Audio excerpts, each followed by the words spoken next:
Hey, good afternoon, guys. You guys are all gathered at the church for prayer. I'm here in Oklahoma City for our Bible quizzing tournament going on, and then I'm going to be staying after for NAYC. And they've asked us for prayer and fasting, so what we're going to do, what I'm talking about tonight, is prayers being answered and how God works. Even when it doesn't seem like it's what you want, God makes a way. In 2 Peter 2:9, it says, "The Lord is not slack concerning his promises, as some men count slackness." So when you're thinking about God, he's not, when he goes all out. He doesn't give 50%, he doesn't give 75%, he gives you 100%. He's not slack on anything as we would count slack.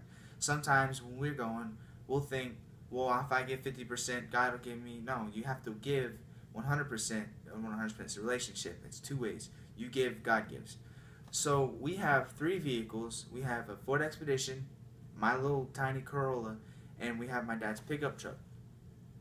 Well, we did not want to take his pickup truck all the way to Oklahoma, all six of us, in a pickup truck with luggage.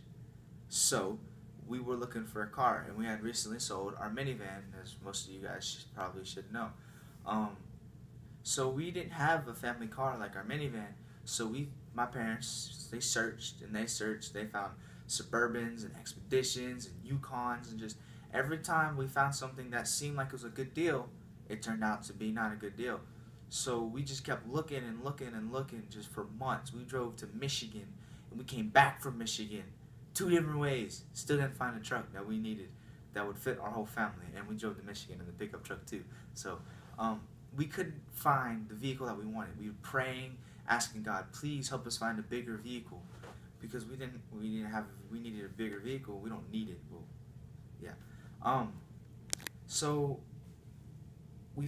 my mom found one at a Toyota dealership, an Expedition EL extra long. It was super nice. Had everything we needed: TV, navigation, heated and air conditioned seats. It was big and it would fit our family to come nationals.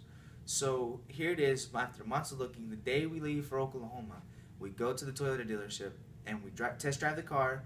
Everything's fine. The TV works. The headphone jacks work. The radio sounds amazing. Sounds like a stinking movie theater. And we test drive it and we get back and we park it and there's a stinking smell. And so we open the hood, and there's an antifreeze leak on the engine, which is a completely no go, because if it busts, the engine breaks, and it puts us out a lot of money. So before that, we prayed and asked God, God, we're gonna go check out this vehicle before we leave. If it's not the vehicle that you want for us, please let my dad just find something wrong with it that we can see easily, very easily. And what's more easy to see than an antifreeze leak all over the engine? So we knew that wasn't our truck.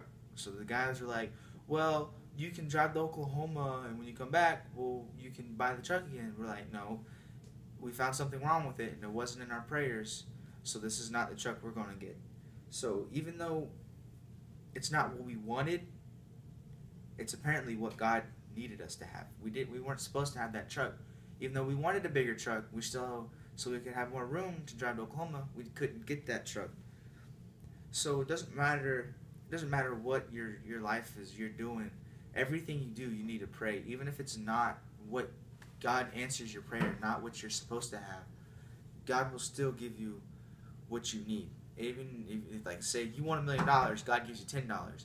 Well, maybe you need that $10 to pay this guy to get your electricity turned on.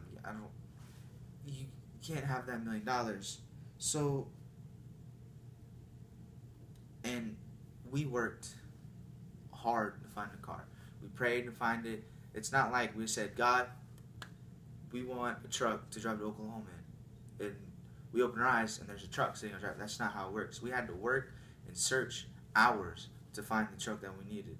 So when you ask God for something, don't just sit there on your couch watching TV, eating a bowl of popcorn, saying, God, I want to be successful in life. You got to work for it. There's nothing you can do. It's just like God's not just going to drop in your lap. He can. He blessed me with a car. I wasn't praying for a car, and I got a car. And I thank Him for that. But some things you have to work for that are really big, even when they're small.